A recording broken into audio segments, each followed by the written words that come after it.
Hello all of you. अब अपन देखेंगे reverse charge mechanism section 9(3) के अंदर जो है। तो लास्ट लेक्चर में हमने सेक्शन 9 तो देखा। सेक्शन 9 के अंदर हमने देखा 1 2 3 4 5 सब सेक्शंस हुए। उसमें जो RCM थे, 2 RCM थे, रिवर्स चार्ज मैकेनिज्म 9(3) 9(4।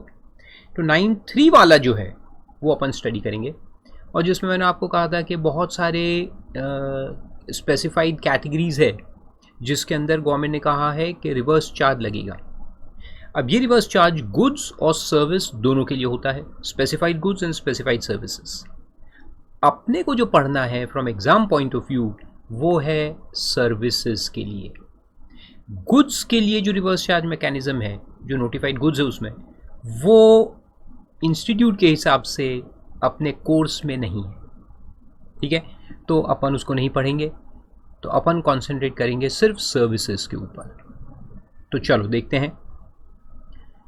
तो उसमें लिखा है कि नॉर्मली ये जो पैराग्राफ है इसको पढ़ने की ज़रूरत नहीं है आपको। यू ऑल नो कि what is reverse charge mechanism, right. तो सीधा आप टेबल पे आ जाइए। तो टेबल में सर्विस दी हुई है, द नोटिफाइड सर्विस। इसका प्रोवाइडर कौन है वो भी दिया है, और इसमें रेसिपिएंट जो है वो भी दिया है। तो ये जो रेसिपिएंट है ये लायबल है, ठीक है, liable to pay tax under reverse charge mechanism. तो ये जो है ये एक्चुअल सर्विस प्रोवाइडर है, लेकिन ये लायबल नहीं है। याद रखो, ये प्रोवाइडर है मगर ये लायबल नहीं है। लायबल कौन है? जो रेसिपिएंट है। ओके, तो लेट्स सी, एक एक करके देखते हैं। बहुत सिंपल है, इसको याद रखने का है। जहाँ जहाँ अंदर जाके स्टडी करना है वो मैं आपको समझाऊंगा। ओके, शुरू करते हैं। सबसे पहले है टैक्सेबल सर्विसेज प्रोवाइडेड और agree to be provided by any person who is located in a non taxable territory. कहाँ पे लोकेटेड है? Non taxable territory. And received by any person located in the taxable territory, जो अपने India में है, other than non SSC online recipient. अब ये जो पॉइंट है नॉन एसएससी ऑनलाइन रेसिपिएंट, ये OIDAR सर्विस के लिए है। Data access and retrieval, online data access and retrieval services. तो online data access and retrieval services जो है, ये एक सर्विस ऐसी है जहाँ पे, देखो मैं क्या क्या कह रहा हूँ आपको कुछ नहीं समझ में आएगा, लेकिन आप मुझे 5 मिनट दे, सब समझा दूंगा। तो अदर देन लिखा है, तो यहाँ पे OIDAR जो सर्विस है इसमें लिख दो फॉरवर्ड चार्ज। इसमें रिवर्स चार्ज नहीं लगता, इसमें फॉरवर्ड चार्ज ही लगेगा। ओके, अभी लिखते जाओ, फिर मैं पूरा समझाता हूँ आपको। तो देखो एक बार फिर पढ़ो क्या है। टैक्सेबल सर्विसेज वो वाली जो टैक्सेबल है, प्रोवाइडेड और agree to be provided by any person.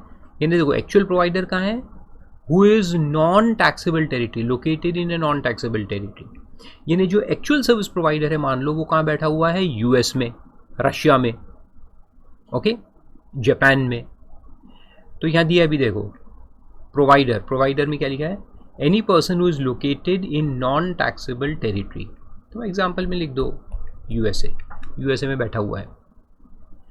और रेसिपिएंट कौन है? Person located in taxable territory. यानी अपन कहाँ है? इंडिया में, इन टैक्सेबल टेरिटरी। ओके, तो इसका मतलब ये सर्विस कौन सी सर्विस है? Import of service. Import of service हुई ना। एक्चुअल सर्विस प्रोवाइडर कहाँ बैठा हुआ है? फॉरेन में। और रेसिपिएंट कहाँ बैठा हुआ है? इंडिया में। तो ये सर्विस कौन सी हुई? इंपोर्ट सर्विस हुई, राइट। Very good. तो ये जो इंपोर्ट सर्विस है, इसमें अपन ने सेक्शन 7 में क्या देखा कि इंपोर्ट ऑफ सर्विस है 7(1)(b), अगर उसमें कंसिडरेशन है, यानी देखो ये इंडिया में आप बैठे हुए हैं और आपने US से किसी से सर्विस ली और आप उसको पैसा दे रहे हैं, ठीक है, तो उसमें अगर कंसिडरेशन है तो फिर चाहे वो इन द कोर्स ऑफ बिजनेस हो या ना हो, उसको हम टैक्सेबल मानते हैं, है ना। 7(1)(b) पढ़े, चाहे वो बिजनेस में हो या ना हो, अगर कंसिडरेशन पे किया है तो टैक्सेबल है। और एक शेड्यूल 1 में भी हमने पॉइंट देखा था कि अगर अपन फॉरेन में रिलेटेड पर्सन है या डिस्टिंक्ट पर्सन्स वहाँ से अगर सर्विस इंपोर्ट कर रहे हैं तो उसको भी अपन टैक्सेबल मानेंगे, चाहे फिर कंसिडरेशन हो या ना हो, but it should be in the course of business. In the course of business है, फिर कंसिडरेशन नहीं भी है, लेकिन इंपोर्ट हम किससे कर रहे हैं? रिलेटेड पर्सन से या डिस्टिंक्ट पर्सन से या उनके कोई एस्टैब्लिशमेंट से, तो फिर उसको अपन टैक्सेबल मानते हैं। So with that in mind यहाँ पे क्या बोला है कि any person located in India receive by person located in taxable territory. तो फॉरेन में कोई सर्विस प्रोवाइडर है, अब एग्जांपल लेते हैं अपन, एक आर्किटेक्ट है जो फॉरेन में बैठा हुआ है, यूएस का है, और आपको फैक्ट्री कंस्ट्रक्ट करनी है इंडिया में, तो आपने उसकी सर्विस ली, या आपको कोई बिल्डिंग, ऑफिस बिल्डिंग कंस्ट्रक्ट करनी है, तो आपने फॉरेन आर्किटेक्ट की सर्विस ली, तो वहाँ पर आपको रिसिपिएंट को डीम्ड सर्विस प्रोवाइडर माना जाएगा, यानी जो रिसिपिएंट है वो लायबल होगा टू पे टैक्स। तो उसको डीम्ड सर्विस प्रोवाइडर भी कहते हैं। यू आर डीएसपी, रिसिपिएंट को अपन डीएसपी, डीम्ड सर्विस प्रोवाइडर भी कहते हैं, as if he is providing this service, यानी as if he is supplier of service. Okay, तो वो लायबल है। लेकिन OIDAR जो सर्विस है, online data access and retrieval service, like Google giving online data access service, तो वहाँ पर OIDAR सर्विस जो है, इसको अपन बाद में डिटेल में स्टडी करेंगे। उसमें क्या होता है कि कोई फॉरेन कोई वेबसाइट है जो data access and retrieval services दे रहा है, जैसे cloud services and all, Amazon, Google, तो इनको अगर हम पेमेंट कर रहे हैं इंडिया से बैठ के, ये फॉरेन की कंपनीज है, इनको अगर हम इंडिया से बैठ के पेमेंट कर रहे हैं, तो वहाँ हमको लाइबिलिटी नहीं है। ये जो सर्विस प्रोवाइडर्स है एक्चुअल वाले, गूगल, अमेजॉन, इनको कंपल्सरीली इंडिया में रजिस्ट्रेशन लेना पड़ता है। If they are providing OIDAR service to persons in India, they have to take registration and they have to pay tax, तो वहाँ रिवर्स चार्ज नहीं लगता।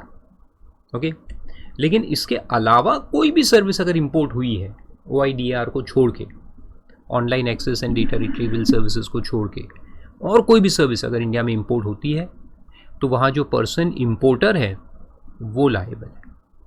ओके, और वो भी कौन, हालांकि यहाँ लिखा नहीं है, लेकिन आप दिमाग में डाल लो, बिजनेस, जो बिजनेस के लिए इंपोर्ट कर रहा है वो लायबल होता है। तो यहाँ लिखा ही है, देखो, बिजनेस रिसिपिएंट। तो जो बिजनेस रिसिपिएंट है, जो इन the course of business import कर रहा है, वो लायबल है। जैसे मैंने कहा कि आपको फैक्ट्री डालनी है या आपको ऑफिस कंस्ट्रक्ट करनी है, तो ये in the course of business हुआ ना, so then you are liable. तो वो पहला केस है। इंपोर्ट, बाजू में आप लिख सकते हैं शॉर्ट में, import of service.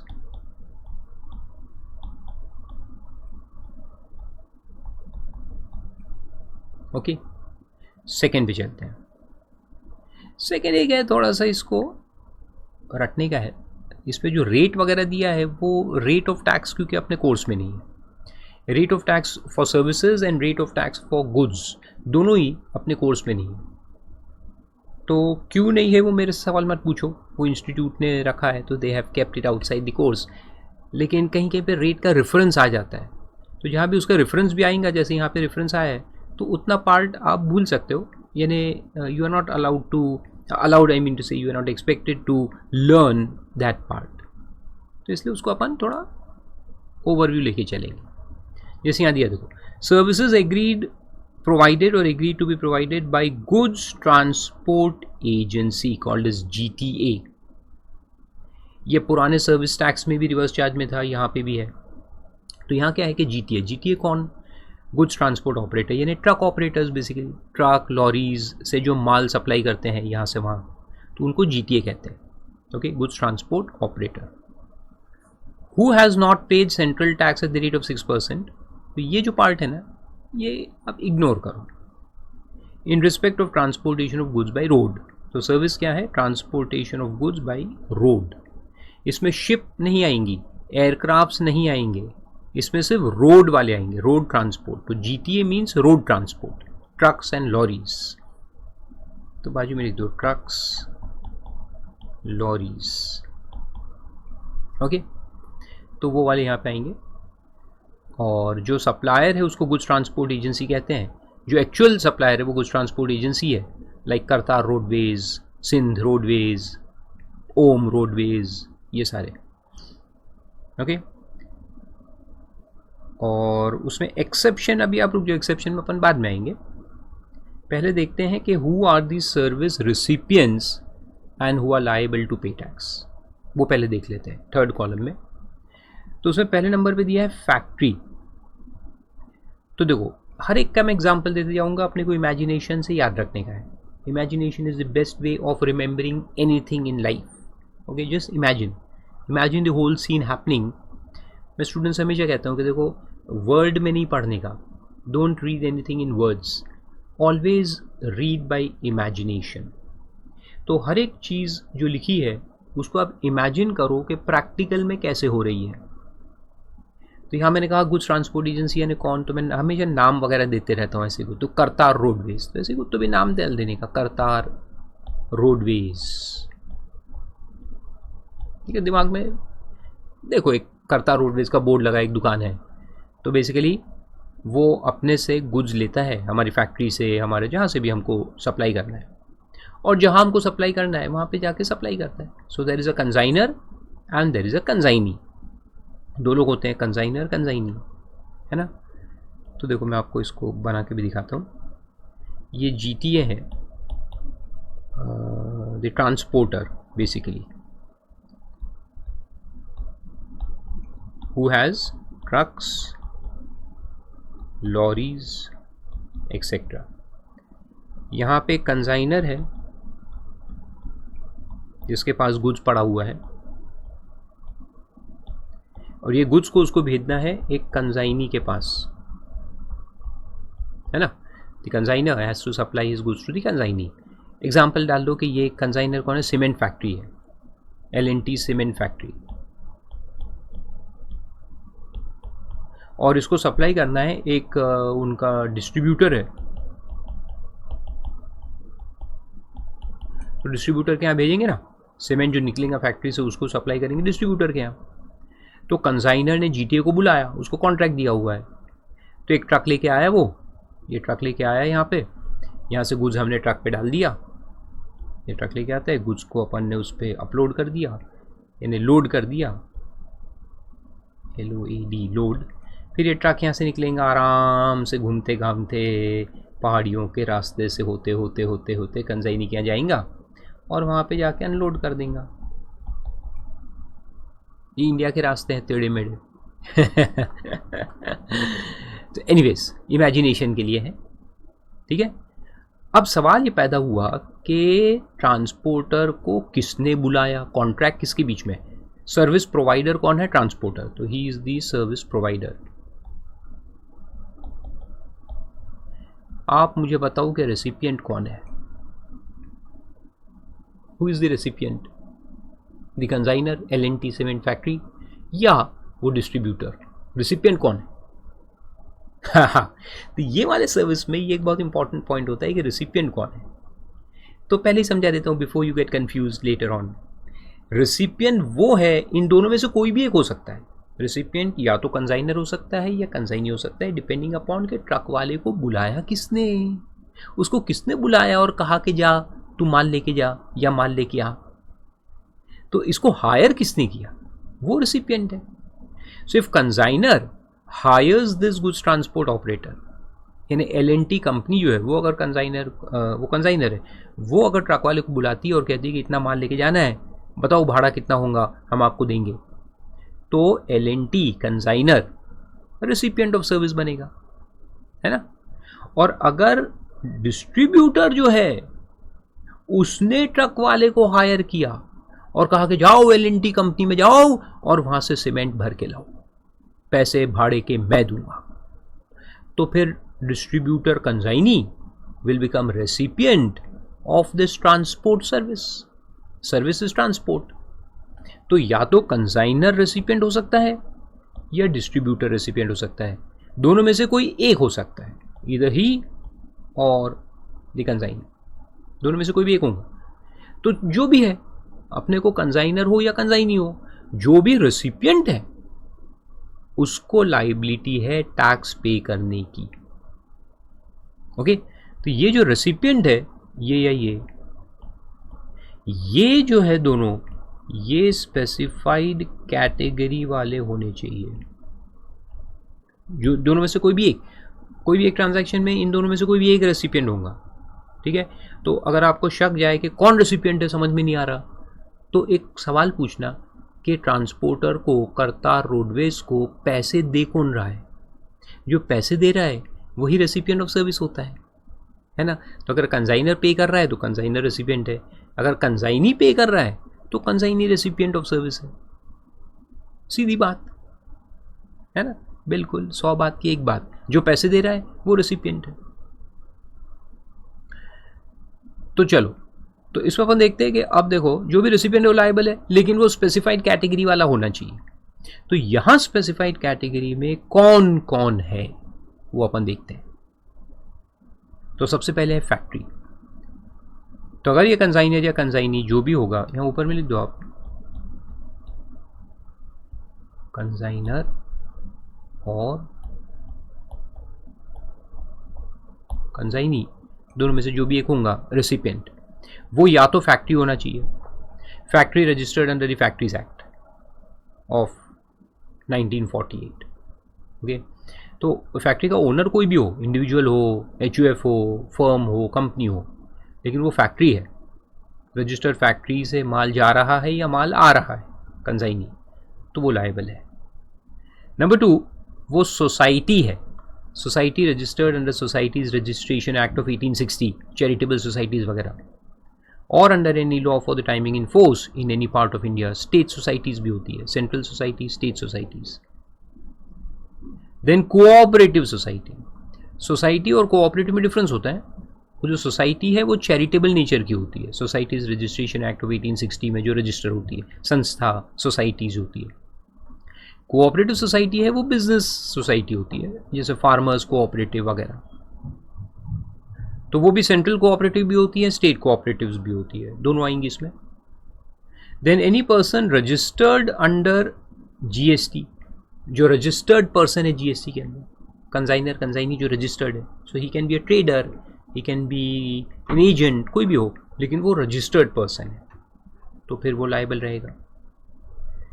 Then any body corporate established by or under any law, body corporate यानी कोई जैसे रजिस्टर्ड कॉर्पोरेशंस वगैरह, कंपनीज, कॉर्पोरेशंस, या फिर वो है partnership firm, whether registered or not, registered under GST नहीं, रजिस्टर्ड अंडर पार्टनरशिप एक्ट, तो पार्टनरशिप एक्ट में रजिस्टर्ड हो या ना हो, ठीक है, इंक्लूडिंग AOPs ऑल्सो, AOP भी कवर्ड है, partnership firms and AOPs।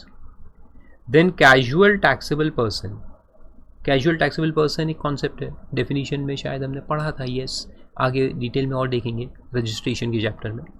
Casual taxable person वो होता है, अभी ब्रीफ समझा देता हूँ, जो रेगुलर बिजनेस नहीं करता है, लेकिन झोला लटका के कहीं तो भी जाता है, एक दूसरे स्टेट में थोड़ा बहुत सामान लेकर के बेच बाच के निकल लेता है, तो उसको कहते हैं कैजुअल टैक्सेबल पर्सन।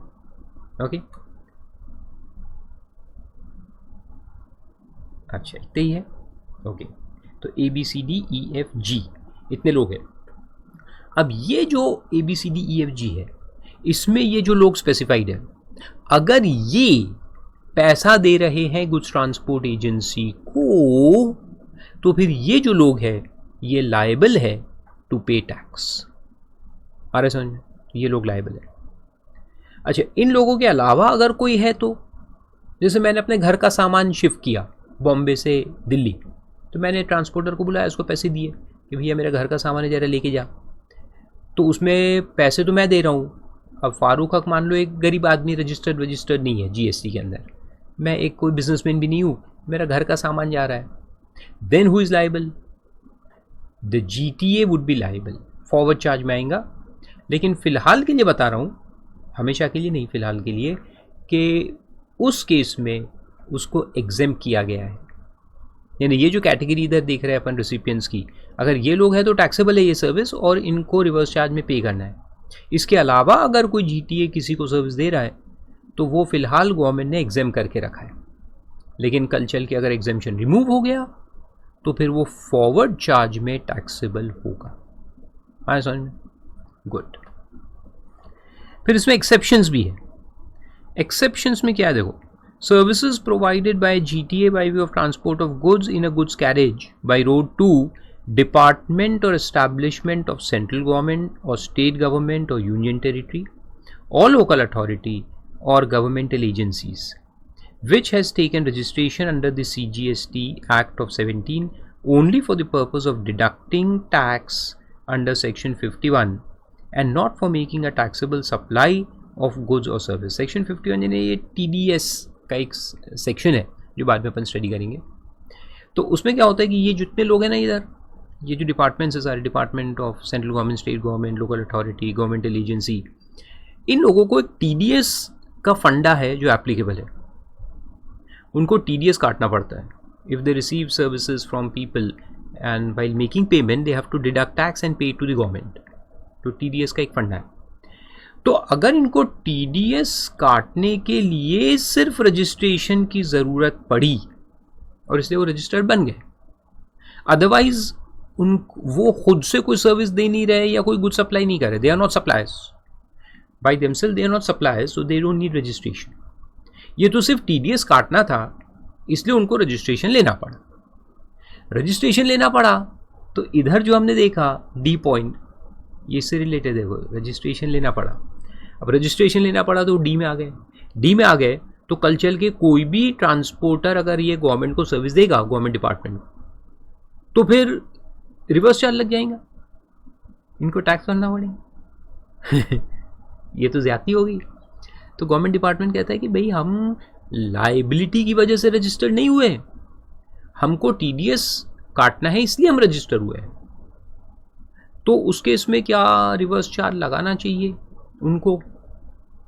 तो उन्होंने कहा कि नहीं, इसलिए वो इसको एक्सेप्शन में डाला है कि अगर इनको TDS की वजह से रजिस्ट्रेशन लेना पड़े तो उनको अपन अनरजिस्टर्ड मानेंगे, यानी उन पे ये जो रिवर्स चार्ज है गुड्स ट्रांसपोर्ट एजेंसी से सर्विस लेने के ऊपर वो नहीं लगेगा।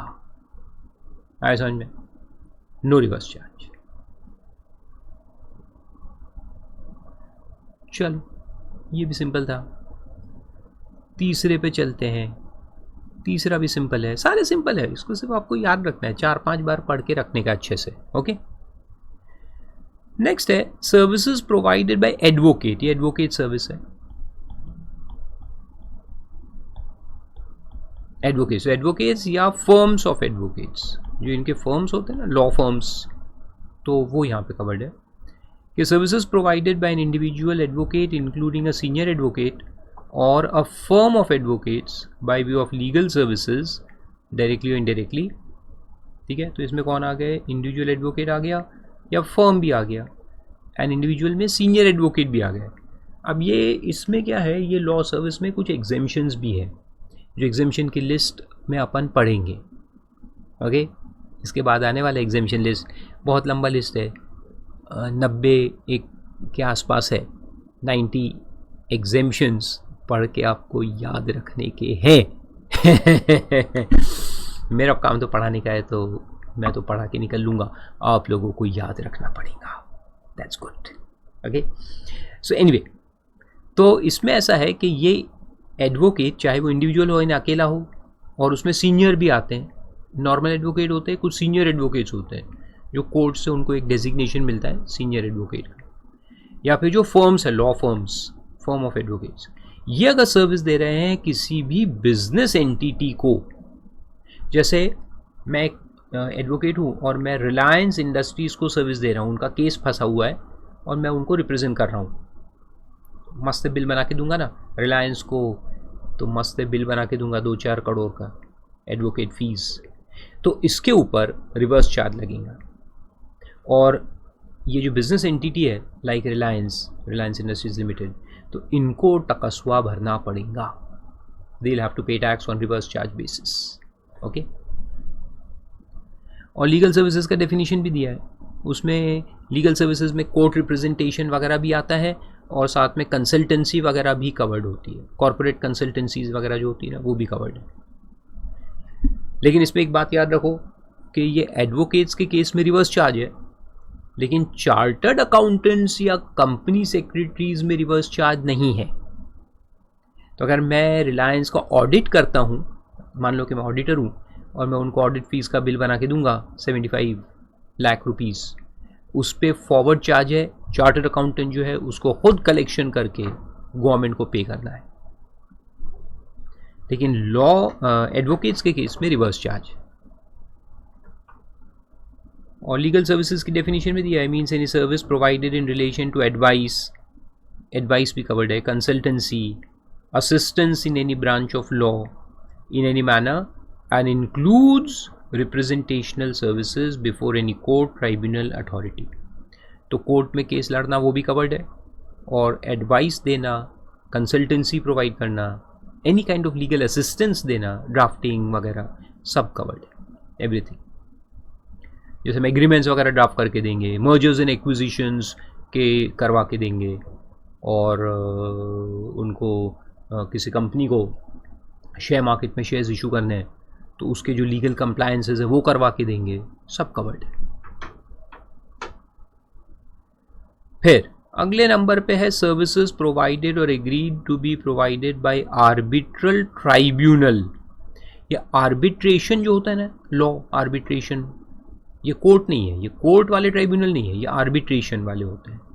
तो उसमें आर्बिट्रल ट्राइब्यूनल सर्विस देता है किसी बिजनेस एंटिटी को, बिजनेस में झगड़ा हो गया, दो बिजनेस वाले मेरे पास आए, मैं आर्बिट्रेशन ट्राइब्यूनल चला रहा हूँ, तो मैं जो सर्विस इनको दूंगा, जो फीस लूँगा, उस पर ये जो बिजनेस एंटिटी है ये टैक्स पे करेंगे। तो मान लो रिलायंस अंबानी वाला जो है, मुकेश अंबानी और अनिल अंबानी का जो रिलायंस है, इन दोनों में झगड़ा हो गया, आए मेरे पास दोनों, मैं आर्बिट्रेशन ट्राइब्यूनल हूँ, मैं इनसे फ़ीस लूँगा ना, सेटलमेंट फ़ीस, तो मेरे को जो फीस ये लोग देंगे इस पे टैक्स वही भरेंगे। They are business entities, they will have to pay the tax.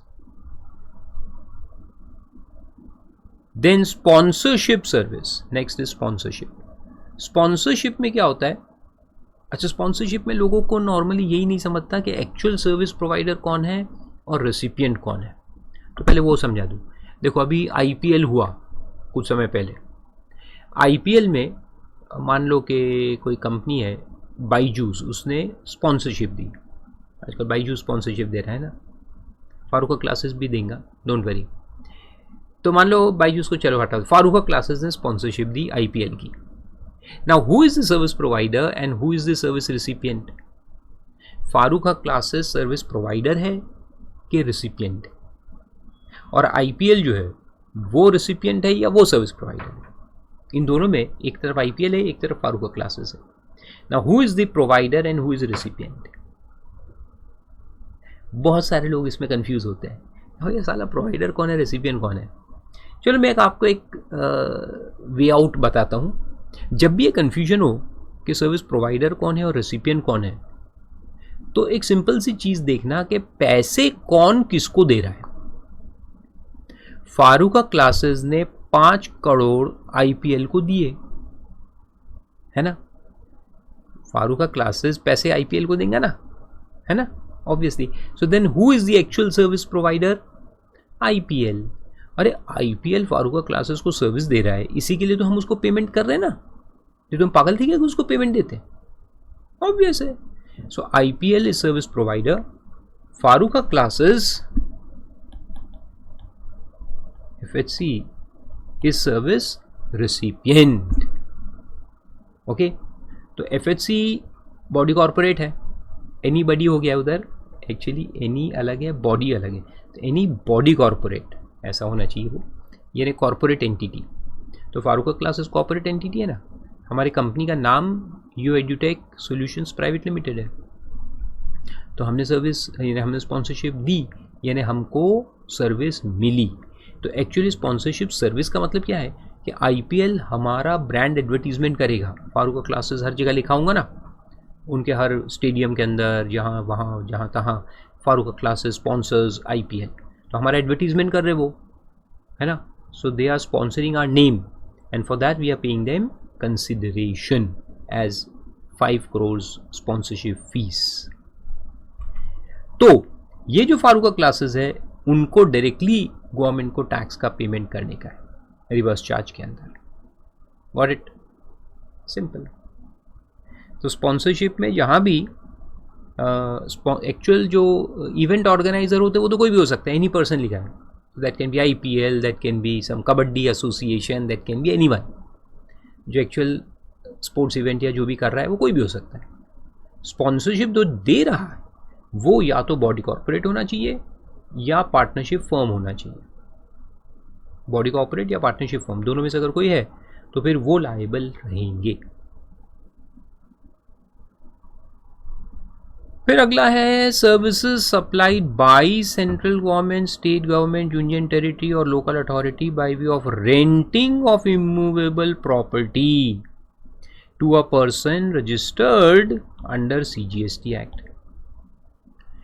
देखो कौन दे रहा है, central government, state government, union territory या लोकल अथॉरिटी, 4 लोग हैं.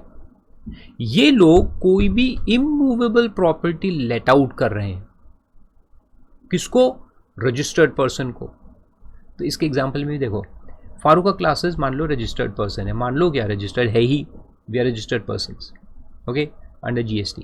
और हमने सेंट्रल गवर्नमेंट का एक बिल्डिंग लीज पे लिया और हम रेंट पे कर रहे हैं. कौन सी बिल्डिंग है मालूम है आपको? सोचो.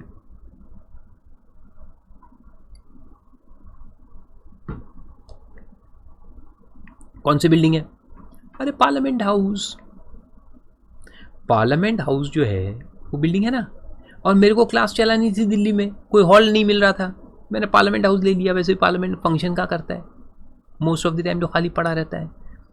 तो सेशन कोई था नहीं उस वक्त, मैंने पार्लियामेंट हाउस को लीज पे ले लिया और अब मैं वहाँ क्लासेस कंडक्ट करूँगा, है ना. तो ये क्लासेस जो मैं कंडक्ट करूँगा उसकी रेंट पे करूँगा ना, तो वो रेंट पे हमें डायरेक्टली जो टैक्स है वो गवर्नमेंट को अलग से दे देने का है. ठीक है, रिवर्स चार्ज.